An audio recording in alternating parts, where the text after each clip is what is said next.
তৎকালীন সময়ে বাংলাদেশ ক্রিকেটের সেরা আবিষ্কার মোহাম্মদ আশরাফুল। সেই সময় তার দিকে চেয়ে থাকত গোটা বাংলাদেশ। অ্যাশের আউট মানে বাংলাদেশের অল্প রানেই গুটিয়ে যাওয়া। সেই আশরাফুলেই ক্রিকেটের সবচেয়ে নোংরা জগতে পা বাড়ান।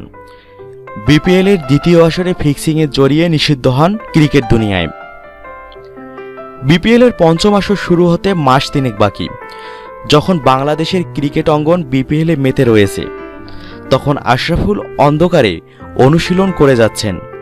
যেখানে জুনিয়র খেলোয়াড়রা বিপিএলে দল পাওয়ার জন্য লড়াই করে যাচ্ছেন, সেখানে নিজের ফিটনেস ধরে রাখার জন্য নিজেকে প্রমাণ করে যাচ্ছেন অ্যাশ। অবশ্য গুঞ্জন শোনা যাচ্ছিল এবার ঢাকা ডায়নামাইটসের হয়ে বিপিএল মাতাতে পারেন আশরাফুল। কিন্তু সব গুঞ্জন উড়িয়ে দিয়ে আশরাফুল নিজেই জানিয়েছেন, ঘরোয়া লিগ খেলতে পারলেও বিপিএল ও আন্তর্জাতিক ক্রিকেট থেকে এখনও নিষেধাজ্ঞা তার উঠে যায়নি। আশরাফুলের সব ধরনের নিষেধাজ্ঞা উঠে যাবে সামনের বছরের অক্টোবরে।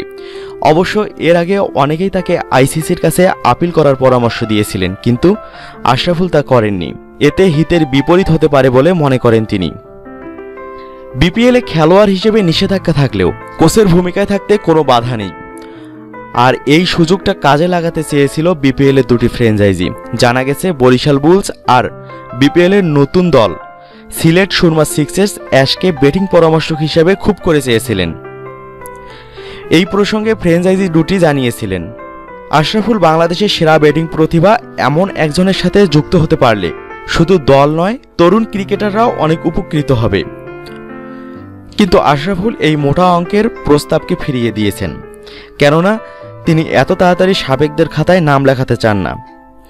এত বছর যখন অপেক্ষা করতে পেরেছেন, তাহলে আগামী এক বছরও পারবেন, কারণ তার লক্ষ্য শুধু বিপিএল নয়, আন্তর্জাতিক ক্রিকেটে তাকে যে ফিরতেই হবে। প্রিয় দর্শক শ্রোতা, আশরাফুল যদি এবারের বিপিএলে কোচ হতো তাহলে কেমন হতো? আপনার মূল্যবান মতামত জানাতে ভিডিওটিতে কমেন্ট করুন। আমাদের ভিডিওটি ভালো লাগলে লাইক দিন এবং আপনার বন্ধুদের সাথে শেয়ার করুন। প্রতিদিন বাংলাদেশ ক্রিকেট ও বিপিএলের আপডেট সব খবর পেতে মিক্সার ওয়ার্ল্ডকে সাবস্ক্রাইব করুন এবং মিক্সার ওয়ার্ল্ডের সাথেই থাকুন।